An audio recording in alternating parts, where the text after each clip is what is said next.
धम्म प्रभात। बहुत बहुत साधुवाद। कल्याण हो, मंगल हो, दीर्घायु हो, सदा सुखी हो। आज हम संगत कर रहे हैं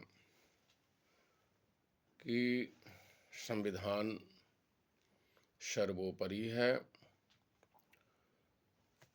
संविधान में समता, स्वतंत्रता, बंधुता, न्याय और भाईचारा है। संविधान में प्रत्येक नागरिक और पूरे राष्ट्र की सुरक्षा है। इसलिए आप संविधान को जानो और संविधान को मानो। पूरे देश में वर्तमान का जो माहौल बना हुआ है वह अभी भी धर्म के नाम पर पाखंड फैलाने का बदस्तूर कार्य जारी है। अल्लाह गॉड भगवान के नाम से पाखंड फैलाने का काम बदस्तूर जारी है। इसलिए मैं अतीत काल के अखंड भारत के सभी नागरिक गणों से, चाहे वो अल्लाह के खेमे में चले गए हों, चाहे गॉड के खेमे में चले गए हों, चाहे भगवान के खेमे में चले गए हों, मैं उन सभी लोगों से कहता हूँ कि तुम धम्म के लोग हो, धम्म को धारण करने वाले लोग हो, तुम सदाचारी लोग हो, तुम न्याय और नीति को मानने वाले लोग हो, तुम अंधविश्वास, पाखंड, अन्याय, अत्याचार, दमन और शोषण से मुक्त रहने वाले लोग हो, ना ही सहने वाले लोग हो और ना ही करने वाले लोग हो। ऐसी स्थिति में आप सब लोगों को सम्राट अशोका अष्टमी आ रहा है। प्रत्येक व्यक्ति को धम्म पूजा करना है। प्रत्येक व्यक्ति को खीर प्रसाद का वितरण करना है। प्रत्येक व्यक्ति को अपने यहाँ धम्म ध्वज लगाना है। प्रत्येक व्यक्ति को भंते गणों को भोजन दान करवाना है, वस्त्र दान करना है, जरूरतमंद लोगों को दान करना है।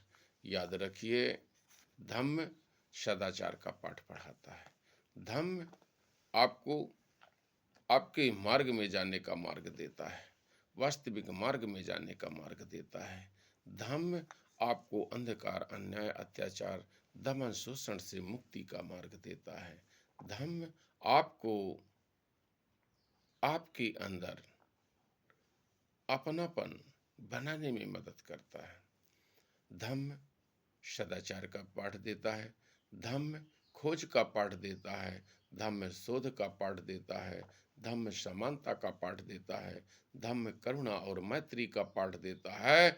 और धम्म भय भ्रम भ्रांति भावना भाग भरोसा भक्ति भगवान स्वर्ग नरक पाप पुण्य आत्मा परमात्मा वरदान श्राप के बंधनों से मुक्त करता है। इसलिए आप सब लोग अशोका अष्टमी के महान पर्व पर सबसे बड़ा जो कारवा है वह ये है कि अमन और चैन की बहाली के लिए, प्रत्येक नागरिक की खुशहाली के लिए आप सब लोग आगे आएं। वर्तमान में लंबे समय से शासक और कमजोर प्रतिपक्ष ने न्याय और नीति का दमन किया है, सुख चैन का दमन किया है और सत्ता को कब्जा करके रखा है। सत्ता पर कब्जा करके काबिज हैं, गैर लोकतांत्रिक आधारों पर काबिज हैं, पूंजी के बल पर, मीडिया के बल पर, पाखंड के बल पर लंबे समय से सत्ता चलाए जा रहे हैं। उसका कारण है आपका संविधान के प्रति समर्पण न होना, त्याग न होना, संविधान का ज्ञान न होना,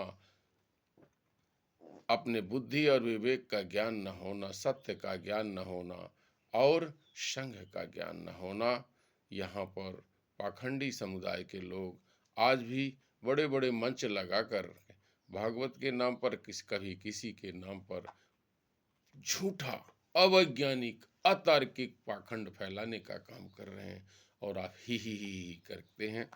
इसलिए मैं ये कह रहा हूँ कि आप सब लोग मिल कर के एक अपने शरीर का स्वस्थ कर सकते हैं, मन को स्वस्थ कर सकते हैं, ज्ञान और विज्ञान की दृष्टि से परिपूर्ण हो सकते हैं, सुखी और समृद्ध हो सकते हैं और अच्छा मार्ग चुन सकते हैं, अपने राष्ट्र को सुंदर स्वस्थ कर सकते हैं। अभी आपने देखा वर्तमान समय में गैस की किल्लत चल रही है, कभी कोरोना में चलती है, जनता की त्राही त्राही करती है, कभी नोटबंदी में त्राही त्राही करती है।